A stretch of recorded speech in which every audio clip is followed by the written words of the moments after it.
आज का दिन अर्जुन और अग्रिमा के लिए फैसले का दिन था, जहां अर्जुन ने फैसला किया कि वो पंचायत वाली लड़की को ढूंढेगा और अपनी सनशाइन से बात करेगा। वहीं अग्रिमा ने फैसला किया कि वो अब जॉब नहीं छोड़ेगी। अथर्व ने भी अपने हॉस्पिटल का काम समेटकर एक बार अदिति से मिलना चाहा। वो 2 बार उससे मिलने गया, पर अदिति पहले किसी मीटिंग में व्यस्त थी और उसके बाद जल्दी घर चली गई थी, तो अथर्व उससे मिल नहीं पाया। अदिति को खबर नहीं थी कि अथर्व उससे मिलने आया था। वो बस बाहर रिसेप्शन से ही उसके बारे में पूछकर चला गया था। फिर उसने सोचा कि वो लुधियाना से वापस आने के बाद उससे मिल लेगा, तब तक शायद अदिति का गुस्सा भी शांत हो जाए। अर्जुन के घर रात के वक्त खाने की टेबल पर आज सब घर वालों के अलावा नितिक्षा भी मौजूद थी। वैसे तो किसी को भी अपने फैमिली टाइम में ये दखल अंदाजी पसंद नहीं थी, पर किसी ने जताया नहीं, सिवाय अर्जुन की शक्ल के, जिस पर साफ नजर आ रहा था कि वो खुश नहीं है। दादाजी ने भी उस वक्त नितिक्षा को घर घूर रहने को बोल तो दिया था, पर आज जो कुछ भी हुआ उसके बाद वो भी संयम में थे। आनंदी जी ने सबको खाने का इशारा किया। नितिक्षा भी शायद ये भाप गई थी कि उससे सुबह हुई गलती के चलते सबका मन खटका है। उसने डिनर टेबल पर ही सबसे अपने व्यवहार के लिए माफ़ी मांगी और आश्वासन दिया कि आइंदा ऐसा कभी नहीं होगा। हमारे यहाँ अतिथि देवो भव माना जाता है, इसलिए बाकी सब ने मुस्कुराकर उसे खाना खाने को कहा, पर अर्जुन ने ऐसे रिएक्ट किया मानो उसने कुछ सुना ही ना हो। अगली सुबह अथर्व को फिर से लुधियाना जाना था और अर्जुन भी यही चाहता था। आखिर तभी तो वो मंदिर जाकर सनशाइन से मिल पाता, और कल से ही नितिक्षा भी अर्जुन की कंपनी ज्वाइन करने वाली थी। अग्रिमा भी काफ़ी देर तक पार्क में बैठी रही। फिर वहाँ से निकलकर वो पहले अदिति और अदिति से मिली। अग्रिमा अदिति को पिछले 3 साल से डॉक्टर के रूप में जानती थी और धीरे धीरे वो दोनों अच्छी दोस्त बन चुकी थी। दोनों ने कई बार एक दूसरे की मदद की थी। अग्रिमा जब भी चंडीगढ़ आती अदिति के पास ही रुकती थी, पर इस बार अदिति के वहाँ होने से अग्रिमा ने अलग पीजी ले लिया था। अदिति और अदिति अब ठीक थी और अग्रिमा ने भी उन दोनों को अपना पक्ष समझाया कि वो क्यों उसने नक्श और नीरज की सज़ा पर जोर नहीं दिया। अदिति को भी कल प्रताप ग्रुप में जॉब के लिए कुंज से मिलना था। अग्रिमा कुछ देर उन दोनों के साथ रही और फिर अपने पीजी के लिए निकल गई। अग्रिमा ने अपने कमरे पर जाकर जरूरी सामान इकट्ठा करना शुरू कर दिया। कल शाम को उसकी फ़्लाइट है। वो चंडीगढ़ 1 हफ्ते के लिए ही आई थी।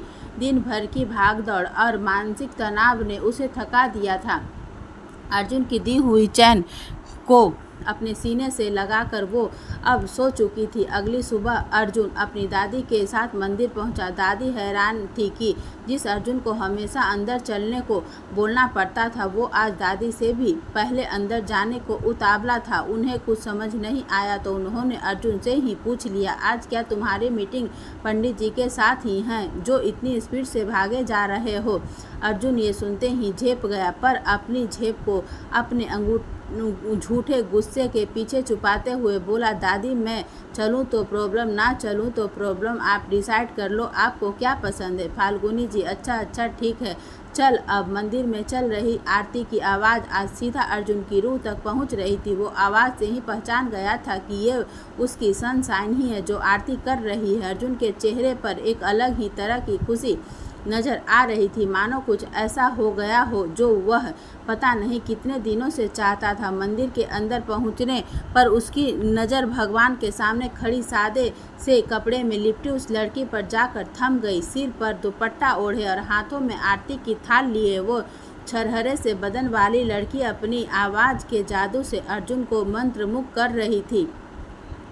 नारंगी रंग के सूट और दुपट्टे में सूरज की पहली किरण सी लग रही थी, एकदम सनशाइन।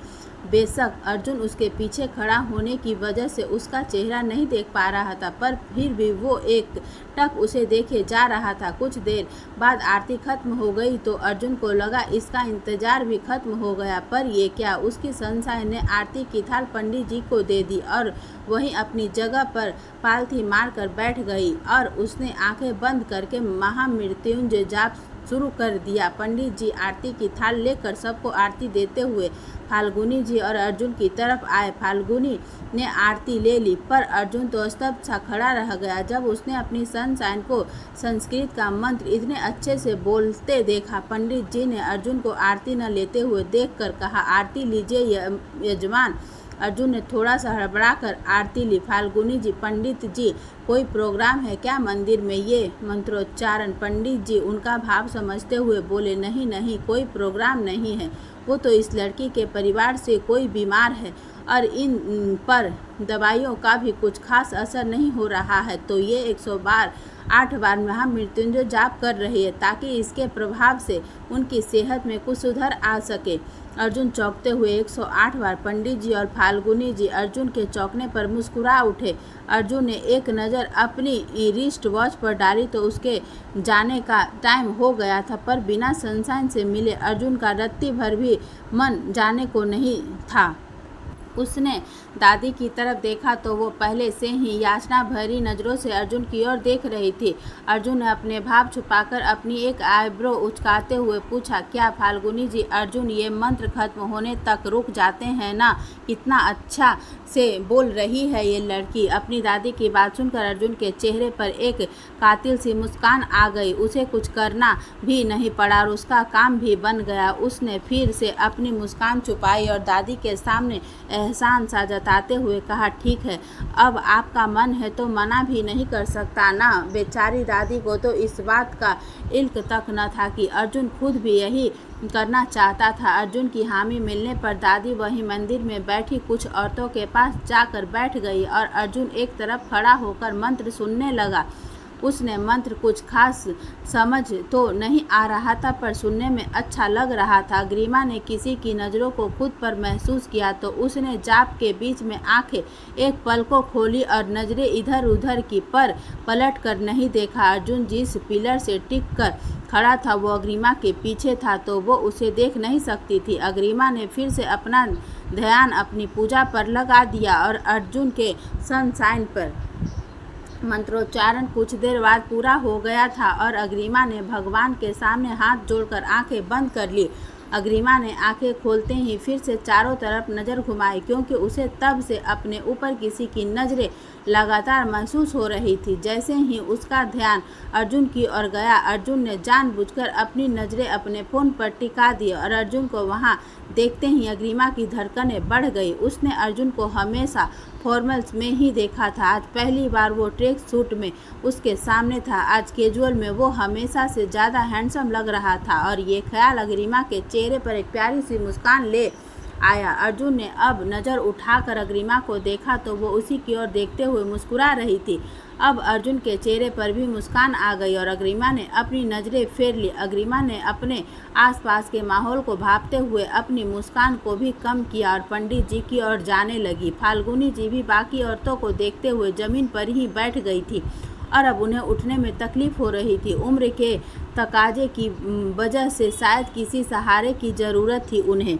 वो जैसे ही फिर से कोशिश करने लगे, उन्हें अपने दोनों बाजुओं पर 2 हाथ सहारा देते हुए महसूस हुए। उनका एक हाथ अग्रिमा ने तो दूसरा हाथ अर्जुन ने पकड़ रखा था और उठने में उनकी मदद कर रहे थे। फाल्गुनी जी एक एक करके दोनों को देखा तो उन दोनों की नज़रें भी आपस में उलझ गई। अग्रिमा ने अपनी नज़र हटाकर फाल्गुनी जी से कहा, आराम से। फाल्गुनी जी ने मुस्कुराते हुए कहा, धन्यवाद बेटा। अर्जुन भी अपनी दादी की फिक्र करते हुए हल्के गुस्से से उनसे बोला, दादी क्या ज़रूरत थी खुद से उठने की, मुझे आवाज़ लगा देती। अर्जुन के मुँह से फाल्गुनी जी के लिए दादी सुनते ही अग्रिमा के चेहरे का रंग उड़ गया। इसका मतलब इस वक्त वो अपनी दादी सास के सामने खड़ी है। अब तो अग्रिमा के शरीर में कंपन होने लगा और सहारे की ज़रूरत उसे महसूस होने लगी। घबराहट से उसने थूक गटक लिया। अर्जुन की नज़रें दादी से एक पल के लिए हटकर अग्निमा पर गई तो उसका वो डरा सा चेहरा देखकर उसकी भौहें सिकुड़ गई। उसने दादी को एक तरफ ले जाकर कुर्सी पर बैठाया। इस हलचल से अग्निमा भी होश में आ गई और उसने खुद को संतुलित करते हुए वहाँ से जाना चाहा, पर फाल्गुनी जी की आवाज़ ने उसे रोक लिया। फाल्गुनी जी, बहुत अच्छा गाती हो बेटा, दिल खुश हो गया आरती सुनकर। अग्निमा ने हाथ जोड़कर उन्हें शुक्रिया कहा। तभी एक लड़की पंडित जी के साथ उन सभी के पास आई और अग्रिमा से बोली, कैसी हो मैडम आप? अग्रिमा उस लड़की को पहचानते हुए बोली, मैं ठीक हूँ, आप बताइए। फिर अग्रिमा ने उस लड़की के साथ खड़े एक 7 से 8 साल के बच्चे की तरफ हाथ करते हुए कहा, और चेम क्या हाल है? उस लड़के ने बस हाथ मिला लिया, बाकी कुछ नहीं कहा। पर उस बड़ी लड़की ने कहा, थैंक यू मैडम, आपने जो धागा दिया था उससे उसका गुस्सा बहुत कम हो गया है, पर ये अब धागा टूटने लगा है, आप दूसरा बना देंगी प्लीज़? अग्रिमा ने वही पास में रखे सामान में से मौली का धागा उठाया और उस बच्चे को दोबारा धागा बांधते हुए कहा, इसमें थैंक यू वाली कोई बात नहीं है, और वैसे भी धागा तो बस एक जरिया था, असली मेहनत तो चैंप ने की है, अगर ये नहीं चाहता तो इसका गुस्सा कभी कम नहीं होता।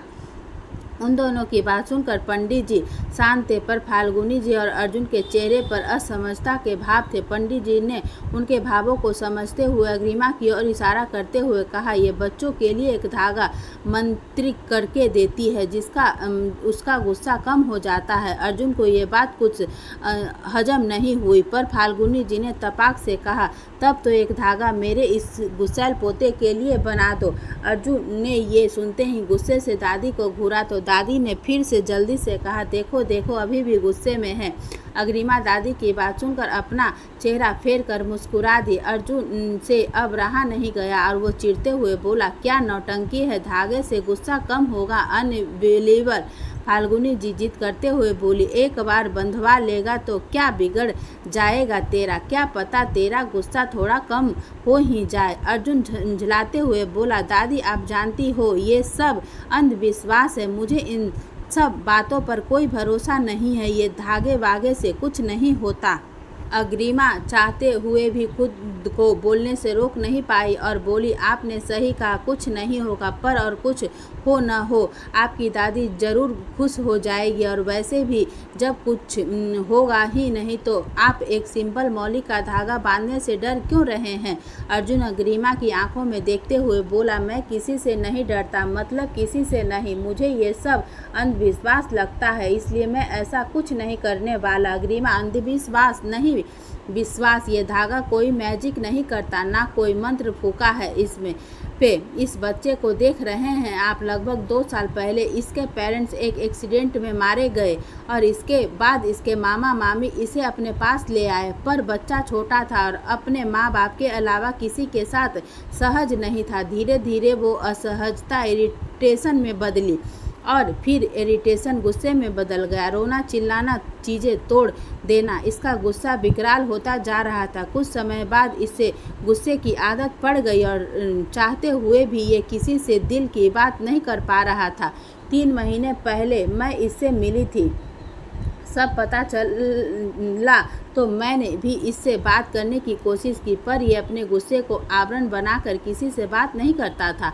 फिर इसके बारे में जानकर मैंने इसके हाथ पर मौली का लाल धागा बांधकर इससे कहा कि इसे जब भी गुस्सा आए ये इस धागे को देखने लगे, गुस्सा कम हो जाएगा, या फिर अगर ये गुस्से में कुछ भी कर दे तो बाद में उसे एहसास हो जाएगा।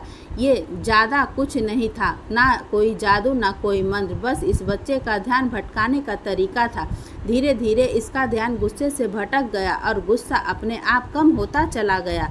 अग्रिमा की बात सुनने से पहले अर्जुन की आंखों में जो गुस्सा था वो अब गायब हो चुका था और वहाँ अब अग्रिमा के लिए इज्जत नजर आ रही थी। अर्जुन अपने मन में ही बोला, तो तुमने ये हुनर भी है सनशाइन, अच्छा ही है। अर्जुन प्रताप सिंह की पसंद कोई आम लड़की तो हो ही नहीं सकती, तुम अलग हो सनशाइन। दादी सही कहती है कि किसी लड़की के लिए आजकल मॉडर्न या इंडिपेंडेंट होना कोई बड़ी बात नहीं है, बड़ी बात है परिवार का दिल जीतना, दूसरों के बारे में भी सोचना, और ये सनशाइन से बेहतर शायद ही कोई कर पाए। बस जल्दी से उस पंचायत वाली लड़की से बात हो जाए, फिर मैं तुमसे बात करूंगा सनशाइन, पर उससे पहले तुम्हारे बारे में कुछ तो जानना होगा। अर्जुन और फाल्गुनी जी अग्रिमा को की प्रशंसा की नज़रों से देखने लगे तो पंडित जी ने भी अपना वाकयातुर दिखाते हुए कहा, हाँ, जब शुरू में हमने इस बच्चे को धागा दिया तो हमें भी लगा था कि एक धागा क्या कर सकता है, पर अब समझ आया कि विश्वास बहुत कुछ कर सकता है। सच में इस बच्चे का गुस्सा हमने भी देखा था और कोई कह नहीं सकता था कि इसका गुस्सा कभी कम होगा। फाल्गुनी जी अग्रिमा को देखते हुए बोली, क्या तुम कोई डॉक्टर भी हो बेटा? मतलब वो लोगों का दिमाग पढ़ने वाले डॉक्टर होते हैं ना, या कोई जादूगर? अग्रिमा, नहीं मैम, मैं कोई डॉक्टर या जादूगर नहीं हूँ। मैंने तो बस एक प्रयोग करके देखा जो सफल हो गया और बच्चे की जिंदगी खराब होने से बच गई। फिर उसने अर्जुन की ओर देखते हुए कहा, यह धागा आपका गुस्सा कम नहीं कर सकता क्योंकि आपको इस पर विश्वास नहीं है, और बच्चों का मन कोरे कागज जैसा होता है तो उनका व्यवहार बदलना आसान होता है। यही वयस्कों के साथ थोड़ा मुश्किल रहता है, पर इस धागे को हाथ पर बांधने से आपका कोई नुकसान नहीं होगा, बल्कि फ़ायदा ही होगा कि आपकी दादी खुश हो जाएगी। अर्जुन ने एक पल को सोचा और फिर अपना दाहिना हाथ अग्रिमा के सामने कर दिया। दादी की आंखें हैरानी से बड़ी हो गई और अग्रिमा ने भी अर्जुन की ओर सांवलिया निगाहों से देखा तो अर्जुन बिना किसी भाव के बोला, देखते हैं इस धागे से सिर्फ दादी ही खुश होती है या गुस्सा भी कम हो सकता है। अर्जुन की इस हरकत से अग्रिमा अब झिझक में थी और दादी उत्साहित। उन्होंने जल्दी से अग्रिमा से कहा, जल्दी करो बेटा, इससे पहले कि इसका इरादा बदल जाए। अग्रिमा का दिल इस वक्त जनरेटर से भी तेज आवाज़ कर रहा था। उससे तो कभी सपने में भी नहीं सोचा था कि अर्जुन कभी उसकी ओर हाथ बढ़ाएगा, पर आज ये सपना नहीं हकीकत है। अर्जुन ने अनजाने में ही सही पर अपना हाथ अग्रिमा की तरफ बढ़ा रखा था। अर्जुन भी ये मौका हाथ से कैसे गंवा अग्रिमा भी ये मौका हाथ से कैसे गंवा सकती थी। उसे एहसास हो रहा था कि ये सब तो उसने कभी ख्वाब में भी नहीं देखा या किसी प्रार्थना में भी नहीं मांगा। जब भी भगवान से अर्जुन के लिए कुछ मांगा तो उसकी सलामती, उसकी खुशी, उसकी तरक्की मांगी। खुद के साथ तो उसे कभी किसी प्रार्थना में भी नहीं जोड़ा। अर्जुन, क्या हुआ? खुद के विश्वास पर विश्वास नहीं रहा क्या? अग्रिमा ने अब कांपते हाथों से मौली अर्जुन के हाथ पर 2 बार लपेटी और फिर उसकी गांठ बांध दी। हालांकि उसने ये करते हुए बहुत कोशिश की वो अर्जुन की कलाई को न छुए, पर अनजाने में जब उसकी गर्म उंगलियों ने अर्जुन की सख्त कलाई को छुआ तो दोनों की ही एक खूबसूरत एहसास हुआ। कुछ पल को दोनों ही उस लम्हे में खो गए थे। अग्रिमा को शायद इससे ज़्यादा आज के दिन भगवान से कुछ नहीं चाहिए था।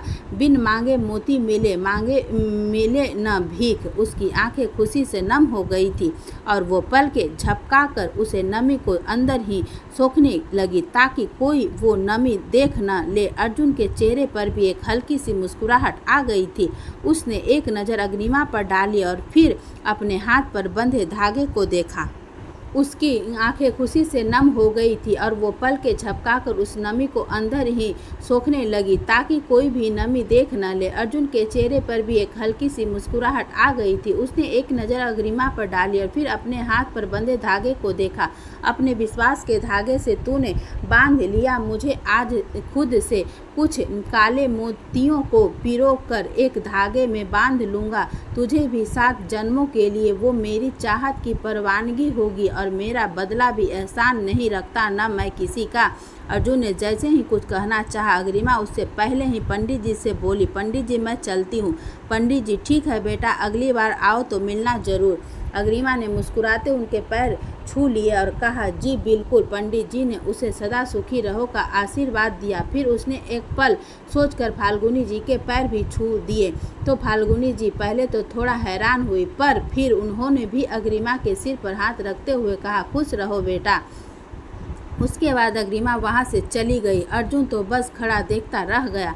उसे लगा था जाने से पहले वो उसे भी कुछ कहेगी, पर उसने तो एक बार अर्जुन को देखा तक नहीं। अर्जुन ने भी फ़ोन का बहाना किया और उसके पीछे निकल गया। साथ ही अपने एक गार्ड को दादी को ठीक से गाड़ी तक पहुँचाने का ऑर्डर दे गया। गार्ड ने उसका ऑर्डर मानते हुए तुरंत फाल्गुनी जी के पास जाकर उन्हें सहारा दिया और उनको मंदिर से बाहर ले जाने लगा। अर्जुन ने बाहर आकर इधर उधर नज़र घुमाई तो उसे एक और अग्रिमा नज़र आ गई तो जो तेज़ी से मंदिर से बाहर की तरफ जा रही थी। उसने आवाज़ लगाने की सोची, पर क्या कह कर बुलाता, सनशाइन सबसे पहले तो नाम पूछना होगा। ये सोचते हुए वो जल्दी से अग्रिमा की ओर दौड़ा। उसे ऐसे जाते देख सब गार्ड हैरान थे, क्योंकि अब कभी अगर ऐसी नौबत भी आती थी कि अर्जुन को किसी को रोकना होता था तो वो गार्ड से स्टाफ को कहता था, पर आज खुद ही रोकने जा रहा था। जैसे ही वो अग्रिमा के नज़दीक पहुंचा, उसने उसे आवाज़ लगाई, सुनो, जिसे सुनते ही अग्रिमा के कदम तुरंत थम गए। अर्जुन की आवाज़ पर उसके कानों से ज़्यादा रिएक्शन उसके धड़कते दिल ने दिया। अग्रिमा के रुके कदम देखकर अर्जुन जल्दी से उसके सामने आ गया। दोनों की नज़रें एक बार फिर मिली, पर अग्रिमा ने उन गहरी काली आंखों में खो जाने के डर से अपनी नज़रें फेर ली। तब तक अर्जुन के बॉडीगार्ड भी उन दोनों के पास आ गए थे। अर्जुन ने हाथ के इशारे से उन सबको कुछ कदम पीछे खड़े होने को बोल दिया। कौन कह सकता था कि ये अर्जुन प्रताप सिंह है, जो अपनी एरोगेंसी और अपने एटीट्यूड के लिए फेमस है। इस वक्त वो एक टीनेजर जैसे बिहेव कर रहा था। भूल गया था कि वो एक बहुत बड़ा बिजनेसमैन है और कोई कॉलेज गोइंग स्टूडेंट नहीं, जबकि उसने अपने कॉलेज टाइम में भी ऐसी हरकतें नहीं की थी कभी। अर्जुन ने अग्रिमा को रोक तो लिया था, पर उसे ये समझ नहीं आ रहा था कि वो उसे से क्या कहे। सीधे सीधे नाम पूछना उसे अजीब लग रहा था। अग्रिमा ने भी उसे ऐसे चुप देखा तो उसे हार कर पूछना ही पड़ा, आपको कुछ बात करनी थी क्या? अर्जुन ने नाम पूछने के ख्याल को झटक कर अपने दिमाग के घोड़े को तेज चारों तरफ दौड़ा दिया कि वो उससे ऐसी क्या बात कर सकता है जिससे ये न लगे कि वो बात करने का बहाना ढूंढ रहा है। 2 सेकंड बाद फिर वो अपने ही टेंशन में बोला, we are not even. Arjun को अब बात करने का बहाना मिल गया था तो वो आराम से बोला, आपने पुलिस स्टेशन में हेल्प की और मैं किसी का एहसान नहीं रखता, और अब तो मेरे असिस्टेंट की छुट्टी भी 10 दिन की हो गई है, तो अब आप कैसे इवन करेंगी हमारा हिसाब किताब? अग्रिमा ने अब सहज होते हुए जवाब दिया, मैंने उस दिन भी आपसे कहा था कि मैंने ये सब आपके भाई के लिए नहीं, अपनी दोस्त के लिए किया है, तो हमारे बीच पहले की तरह कोई लेन देन बाकी नहीं है। अर्जुन के मन में तो आया कि कह दे, ऐसे कैसे कोई लेन देन बाकी नहीं है? ये जो मेरा चैन और सुकून चुरा रही हो तुम धीरे धीरे, तो बदले में मैं भी कुछ तो लूँगा ही, उतना ही कीमती। वो क्या है ना, हिसाब किताब का बहुत पक्का हूँ मैं, पक्का बिजनेसमैन, पर पहले तुम्हें थोड़ा जानना होगा, समझना होगा। पर उसने ये सब ना कहते हुए कहा, आपने बेशक अपने दोस्त के लिए किया, पर फ़ायदा तो मेरे भाई और मेरे परिवार का भी हुआ, और एक बिजनेसमैन होने के नाते इतना मानता हूँ कि अगर किसी की वजह से मुझे फ़ायदा हुआ है तो उस फ़ायदे के बदले में कुछ फ़ायदा तो सामने वालों का भी होना चाहिए। अग्रिमा मुस्कुराकर, मुझे किसी की मदद के बदले कोई फ़ायदा नहीं चाहिए। अर्जुन, क्या आपको सचमुच ऐसा लगता है कि आपकी बात सुनकर मैं कन्विंस हो जाऊंगा? अर्जुन को उसे आप कहकर संबोधित करना थोड़ा अखर रहा था, पर अभी दोनों एक दूसरे को इतना नहीं जानते थे कि वो अग्रिमा से तुम कहकर बात करे। अग्रिमा भी उसके ये असहजता भाप गई थी, पर उसने इस बारे में कुछ नहीं कहा और अर्जुन की बात का जवाब देते हुए बोली, आपके असिस्टेंट की 10 दिन की छुट्टियां और आपके हाथ में ये धागा, क्या मैं अब भी आपको कन्विंस करने में फेल हूँ? अग्रिमा का जवाब सुनकर अर्जुन निरुत्तर हो गया। सच ही तो कहा था उसने, वो प्रभावित करने लगी है उसे, उसकी बात मानने लगा है वो, या अपने तर्कों से वो मनवा लेती है, पर वो अभी ये अग्रिमा के सामने ये जताना नहीं चाहता था। तो फिर से अपने रोवीले अंदाज में बोला, कुंज की छुट्टियां हमारे लेन देन का हिसाब बराबर करने वाला मुआवजा थी, और यह धागा मेरी दादी की खुशी की कीमत। अग्रिमा ने अपनी आंखें छोटी करते हुए बस इतना ही पूछना है।